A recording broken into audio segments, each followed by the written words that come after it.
ನಮಸ್ತೆ ಸ್ನೇಹಿತರೆ, ನಾನು ನಿಮ್ಮ ರಾಘವ ಮಹೇಶ್ ಮಾತಾಡ್ತಾ ಇರೋದು.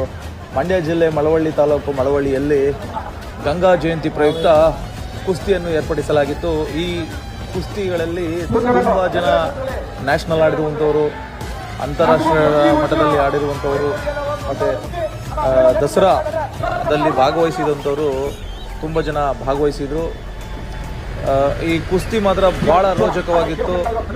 ಇವರಿಬ್ಬರು ಕೂಡ ಒಬ್ಬರು ದಾವಣಗೆರೆಯ ಕ್ರೀಡಾಪಟು ಮತ್ತು ಬೆಳಗಾವಿಯ ಕ್ರೀಡಾಪಟು. ಇವರಿಬ್ಬರ ಕುಸ್ತಿ ಮಾತ್ರ ಬಹಳ ರೋಚಕವಾಗಿತ್ತು. ಇದು ನಮ್ಮ 10 ಜನಗಳ ಗರಡಿ ಮಳವಳ್ಳಿ ರಾಮಾರೂಢ ಮಠದ ವತಿಯಿಂದ ಈ ಒಂದು ಕುಸ್ತಿ ಪಂದ್ಯವನ್ನು ಏರ್ಪಡಿಸಲಾಗಿತ್ತು. ಮುಂದಿನ ವಿಡಿಯೋಗಾಗಿ ನೆಕ್ಸ್ಟ್ ಪಾರ್ಟಲ್ಲಿ ಬರ್ತದೆ. ಯಾರು ಗೆಲ್ತಾರೆ ಏನು ಅಂತ ಕಾದು ನೋಡೋಣ.